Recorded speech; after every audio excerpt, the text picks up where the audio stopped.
Kamusta po kayong lahat? Ako po si May Alaman mula sa Antioch Sila Batch 8. Ngayon po ang ating tatalakayin ay ang Our Call to Love.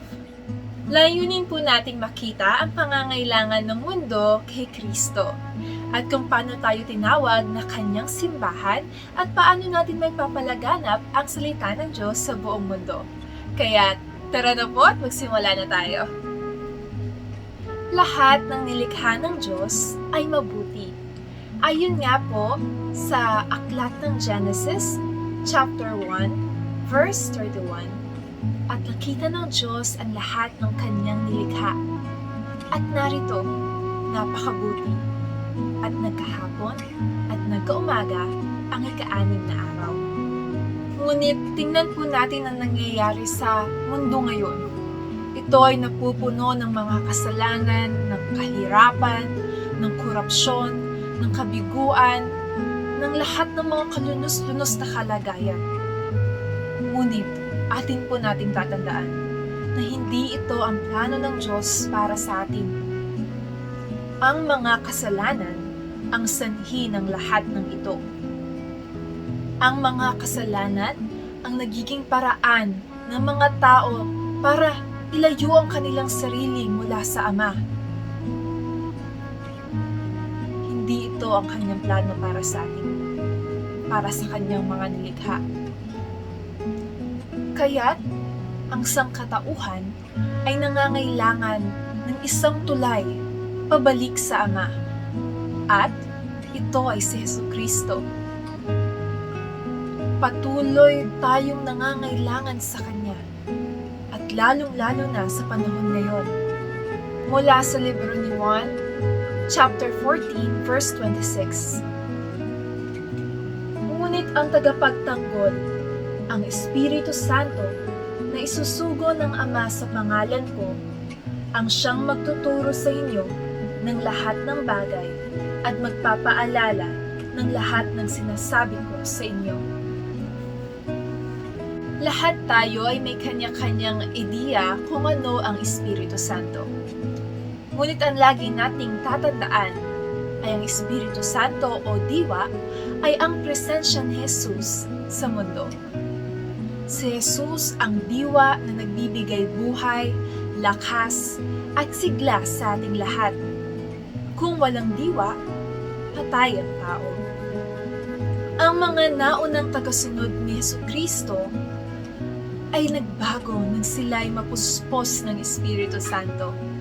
Sila ay napagkalooban ng kakaibang regalo o kakayanan. Katulad na lang ng gift of tongue, kung saan ang ilan sa kanila ay kayang magsalita ng ibang lengguwahe at ito'y naiintindihan ng mga dayuhan. Ang iba ay kayang magpagaling ng mga may sakit o karamdaman, katulad na lang ng ginawa ni Jesucristo. Isa lamang ang ibig sabihin nito. Ang ating misyon ay ang maging presensya ni Jesus sa mundo. Tayo ang simbahan. Tayong mga nakapaloob dito at hindi ang mga mararanyang gusali. Tayo ang simbahan. Tayo ang nagbibigay buhay dito. Pansinin na lang natin ngayong panahon ng pandemya, kung saan maraming simbahang gusali ang nagsara, ayon na rin sa pagsunod sa mga health protocols na ipinatupad ng ating gobyerno. Ngunit hindi ito naging hadlang. Patuloy pa rin ang misa. Patuloy pa rin ang paghahangad ng mga tao na marinig at maisabuhay ang salita ng Diyos. Ito ay nagpatuloy dahil tayo ang simbahan. Nais ng Diyos na patuloy tayong magmahal. Mahalin natin ang isa't isa gaya ng pagmamahal ng Diyos sa atin. At dahil dito, makikita ng mundo ang pagmamahal ng Diyos. Ngunit, paano nga bang magmahal? Simple lang. Kailangan marunong tayong umunawa, marunong tayong mag-alaga, marunong tayong magpatawad at sumuporta sa isa't isa. Dahil lagi nating tatandaan Ang pangunahing ministeryo ni Jesus ay ang paglilingkod sa iba. Magiging tunay lamang tayong simbolo ng kanyang simbahan kung gagayahin natin ang kanyang pamumuhay. Sabay-sabay na pakikinig at pagninilay sa mga salita ng Diyos. Pagtulong sa mga nahihirapan, sa mga nasasaktan. Sabay-sabay na salo-salo sa pagkaing handog mula sa biyaya ng Diyos.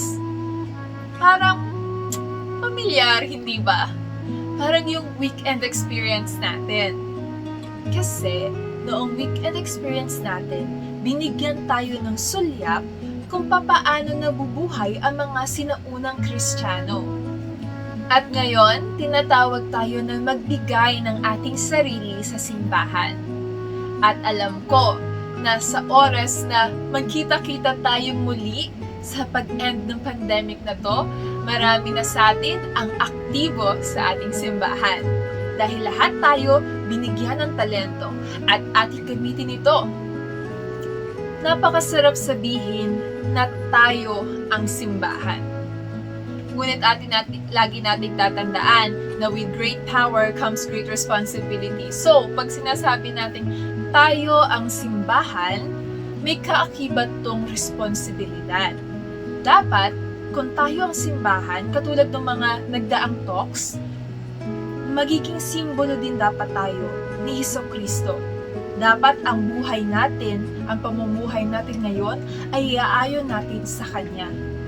At bilang isang komunidad, ang pangalan natin ay lagi nakaakibat na si Jerry May o si May, isa yung Antiocher.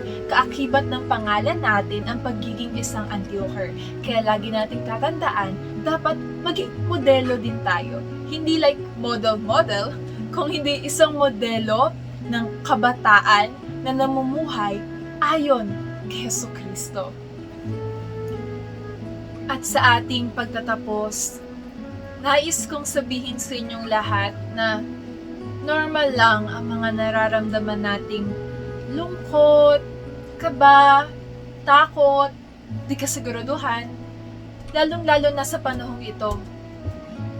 Marami sa atin ay may kanyang problema na dinaranas at dinadala. Kaya't higit nating kailangan si Hesukristo. At bilang kanyang simbahan, bilang isang komunidad, bilang isang Antiocher, paano nga ba natin ipapakita ang pagmamahal ng Diyos sa isa't isa at sa buong mundo? Maaari tayong magsimula sa ating mga bahay. Unti-unti, tandaan natin ang pangunahing ministeryo ni Hesukristo ay ang paglilingkod sa iba.